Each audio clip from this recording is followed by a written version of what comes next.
So I've been wrestling with whether or not to make this video for a while. Some of the things I say are probably not going to be taken well, and that is what it is. I'll start with this.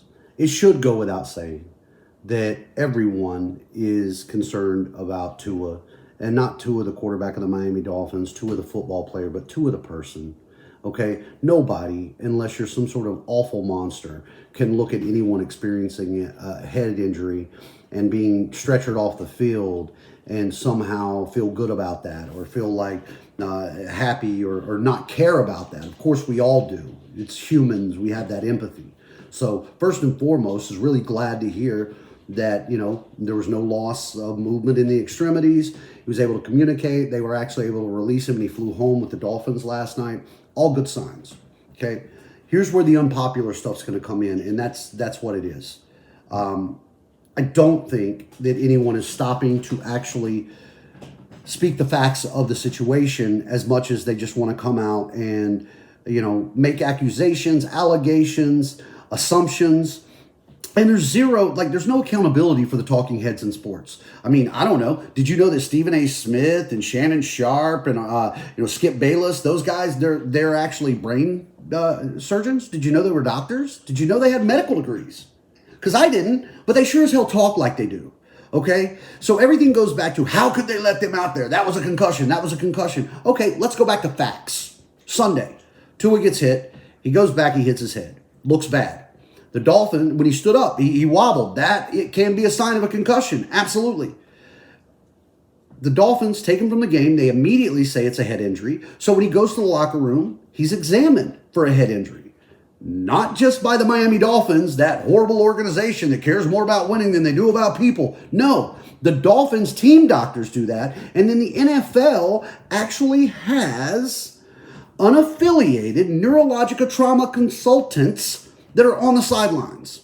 Unaffiliated neurological trauma consultants. Anytime, because the NFL took a rap in the back of the day not caring about concussions. So now they've taken that extra step. How do we protect a player from the team? How do we protect a player from himself? So the team can't make that call anymore. This isn't, we're going to rush you back on the field. He clears the concussion protocol, and it's found that it's not a head injury. It's actually his back, which had locked up from earlier and caused him to buckle at the knees. Okay, sounds odd, but it could happen. You know why I'll say it could happen? Because neurological trauma consultants looked at him and said that happened. Guys who do have degrees, this is their job. Okay, not affiliated with Miami or the Dolphins, who could give a shit less what week it is and who you're playing. Now, outside of that, you also have spotters on the field that are from the NFL that are there to eye test like everybody else. Oh, we knew it. We've seen the games get stopped for it. You see a guy take a hit, get back into the huddle, everything's ready to go, game stops, pull 22 from the game. That was a hit. He needs to be checked out. And they take him and they do that. So all of those layers were met. When Tua went back in the game, did he look like he was lost? Did he not have motor function? Did he look like he was concussed and didn't know where he was at or what he was doing? No. He led the Dolphins back to a victory. So now, we fast forward to last night, Thursday night, and the optics on this look horrible. I got it. Tua all week was with an injury designation of a back and an ankle, which is what he was told and is being treated for from Sunday by multiple doctors, not just the Dolphins. Okay? So he comes out, and as he's rolling out, he goes back, he gets grabbed, he gets slammed to the AstroTurf, his head hits, and one of the most horrific things I've ever seen happens. You see the arms and the fingers lock up. It's called fencing. That is a sign of a head injury. So immediately we know it's a head injury, to the point where they had to stretcher him off. I mean, that's scary for everybody. For people watching the game, for people there at the game, for people in the stadium, for people watching at home with their kids, for people who know friends or loved ones that play football, that is your worst fear. It's awful. He's carted off and he's taken to the hospital. Thankfully, as I said before, he has all movement left. He can actually, speak. He's back together, good enough to fly home with the team. But now immediately, okay? Oh, I got to rewind. Back to Sunday. What happens at the end of that game? The NFL Players Association, not the NFL. People keep saying the NFL is investigating the Dolphins. The NFL is investigating the Dolphins. No, they're not.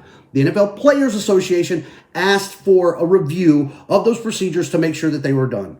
That's not just reviewing the Dolphins. We're one small, tiny little level. The team is removed from that. It's reviewing how did the The unaffiliated neurological trauma consultants. What did they say? What did they do? What did the spotters see? So it's looking at not only the Dolphins, but the NFL. Because those are in place now because the NFL didn't used to have those things and you saw what that could cause. So the NFLPA asked for that investigation. Immediately, everyone after this happens, oh my God, this is Tua's second concussion in 5 days. How can he possibly be out there? They don't care. Do you really think week 3 or week 4 of the season is worth a young man's health for the rest of his entire life? It's asinine. People go after the drama angle in this. Is it not possible that when Tua got tackled last night, he hit his head on the turf and he got a concussion? Is it possible? It could have been his first concussion. He wasn't concussed on Sunday. If he was, then I'm sure as hell not going to take Shannon Sharp, Skip Bayless, Stephen A. Smith's word for it. I'm going to trust guys who have degrees, guys who aren't affiliated with these teams, guys who are there for the player. I'm going to trust them instead of these guys, the medical experts, okay? So they go through this again. How do you let him out there? They don't care. They didn't do this. It's a travesty. They don't care about this kid's life. It's ridiculous. I'll go further when I said I trust this organization because I trust Mike McDaniel. Listen to anything that people will tell you about Mike McDaniel. Everybody says, man, he's a little odd, but that guy's genuine. Mike McDaniel has taken Tua under his arm since he got here on the plane flying in to give Tua all the love that nobody else did. When asked today in the press conference, are you thinking about putting him on the IR? He said, honestly, I haven't thought about him as a football player. That doesn't enter my mind. I'm concerned about him as a human. Him as a person. Mike McDaniel's genuine. No one forced Tua back out there. And I think that the Dolphins followed the protocols that they're supposed to. Could you go deeper? Sure. I mean, I guess everything. Hindsight's 2020. But for all these talking heads to come up and pundits to say all of this stuff as if it was just this dastardly thing of we care more about winning week 4 when we're already 3-0 than we do about that kid's health. It's bullshit. And nobody's going to be held accountable. There's going to be all these things checked off that everything happened, and nobody's going to come out and say, oh, I'm really sorry that I said that about Mike McDaniel. I'm really sorry that I said that the Dolphins organization cared more about winning than they do about their players' health. No, they just keep moving on because they want clicks today. They want people to talk about them. But at the end of the day, look, they even went as far as they're like, I can't believe he was allowed back on the plane. Who did that? Oh, I don't know. The doctors at the hospital who fucking spent time and did their exams, from their medical degrees and said, hey, you're cool to be able to fly home. But nah, man, we'll trust you more than that because you used to catch a football. Come on. This is the stuff that's unacceptable in the sports media. And we keep buying into it, feeding into it, wanting to jump in that frenzy. It's wrong. Everything does not have to be an evil conspiracy on what it is. It's a shame that Tua got hurt last night. The freak hit where he was tossed to the turf and hit his head. It doesn't mean that all of these people, everybody wants to go, who's at fault, who's at fault, whose fault, whose fault, whose fault. Hey, sometimes it's football and it happens. Whose fault? Maybe this is what it was. But you want to create a bigger story out of this and make it more. It's sad that that's the culture we live in right now. I have to share that because, look, do yourself a favor. Just go back and look. Whether you're a Dolphins fan or not, I don't care. I don't care if you follow it the rest of the way. But to come out and say things like Mike McDaniel doesn't care about that or that the organization would care more about a win than they do taking care of someone's health, I think it's uneducated. You're not following this in any way, shape, form, or fashion. The number of people who have screamed, the NFL's investigating him. No, they're not. The NFL's involved in clearing him. The Players Association wants clarification, and they're going to get it. And then when it all comes out and there's nothing there, hey, maybe this will do something more for concussions, and we do need to do more. But when it all comes out and finds out there wasn't some evil plot and plan going on behind the scenes, nobody's going to apologize. Nobody's going to say anything. They're going to move on to the next scandal. It's sickening to me that this is what we're going to choose to focus on and talk about. Trying to see the evil people of empire, trying to just hurt other players and care more about winning than anything else. Take the time to actually do your research on what this is. It was a horrible injury. It's football. Horrible injuries happen.